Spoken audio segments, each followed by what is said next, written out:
একজন মানুষ শিক্ষক পরীক্ষার আগে বিচার করতে পারেন এই ছাত্রটি ফেল করবে। কেন? কারণ এই ছাত্রটি পড়াশোনায় মনোযোগী নয়, সে পড়াশোনা করে না।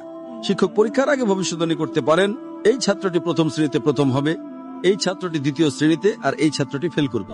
আচ্ছা, যদি শিক্ষক বলে ঠিক আছে এখন আমরা পরীক্ষা নেব না, আমি এই ছাত্রকে প্রথম শ্রেণী, ওকে দ্বিতীয় শ্রেণী আর ওকে ফেল দিচ্ছি, অবশ্যই ছাত্র আপত্তি করবে।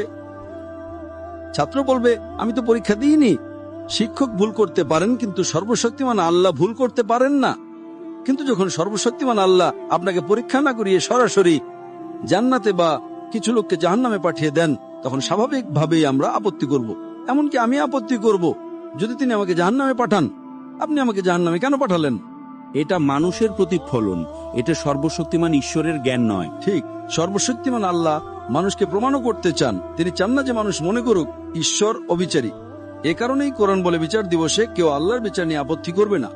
কারণ কোরআন বলে আপনার অঙ্গ প্রত্যঙ্গ আপনার বিরুদ্ধে সাক্ষ্য দেবে, আপনার চোখ, আপনার হাত আপনার বিরুদ্ধে সাক্ষ্য দেবে। সুতরাং যদি আপনি পরীক্ষা দেন তাহলে আপনি খুব ভালো করেই জানেন যে আপনি ভালো করেননি। তাই যদি আপনি ভালো না করেন এবং শিক্ষক আপনাকে ফেল করিয়ে দেন, আপনি বলতে পারবেন না শিক্ষক অবিচারী।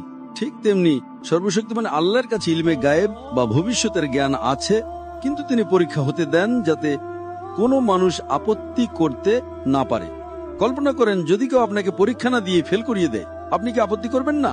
এই কারণেই আপনি জানেন আমার আল্লাহর বিশ্বাস করতে খুব কষ্ট হয়। কারণ ভাই, আমি আপনাকে একটা সহজ প্রশ্ন করছি। আপনি একজন মানুষ, অবশেষে আমি আপনাকে জিজ্ঞেস করছি যদি আপনার শিক্ষক আপনাকে ডিগ্রি পরীক্ষা না দিয়ে ফেল করে দিতেন, আপনি কি আপত্তি করতেন না?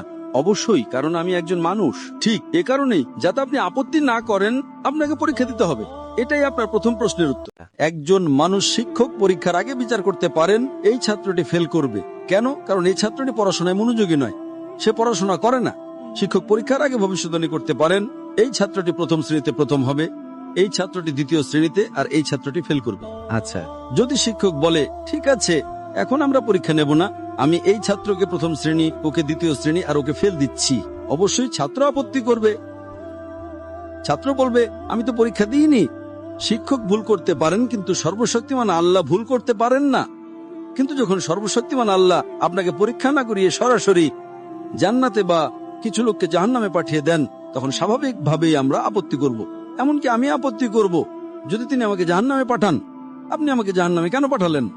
এটা মানুষের প্রতিফলন, এটা সর্বশক্তিমান ঈশ্বরের জ্ঞান নয়। ঠিক, সর্বশক্তিমান আল্লাহ মানুষকে প্রমাণও করতে চান। তিনি চান না যে মানুষ মনে করুক ঈশ্বর অবিচারী। এ কারণেই কোরআন বলে বিচার দিবসে কেউ আল্লাহর বিচার নিয়ে আপত্তি করবে না। কারণ কোরআন বলে আপনার অঙ্গ প্রত্যঙ্গ আপনার বিরুদ্ধে সাক্ষ্য দেবে, আপনার চোখ, আপনার হাত আপনার বিরুদ্ধে সাক্ষ্য দেবে। সুতরাং যদি আপনি পরীক্ষা দেন তাহলে আপনি খুব ভালো করেই জানেন যে আপনি ভালো করেননি। তাই যদি আপনি ভালো না করেন এবং শিক্ষক আপনাকে ফেল করিয়ে দেন, আপনি বলতে পারবেন না শিক্ষক অবিচারী। ঠিক তেমনি সর্বশক্তিমান আল্লাহর কাছে ইলমে গায়েব বা ভবিষ্যতের জ্ঞান আছে, কিন্তু তিনি পরীক্ষা হতে দেন যাতে কোনো মানুষ আপত্তি করতে না পারে। কল্পনা করেন যদি কেউ আপনাকে পরীক্ষা না দিয়ে ফেল করিয়ে দেয়, আপনি কি আপত্তি করবেন না? এই কারণেই আপনি জানেন আমার আল্লাহর বিশ্বাস করতে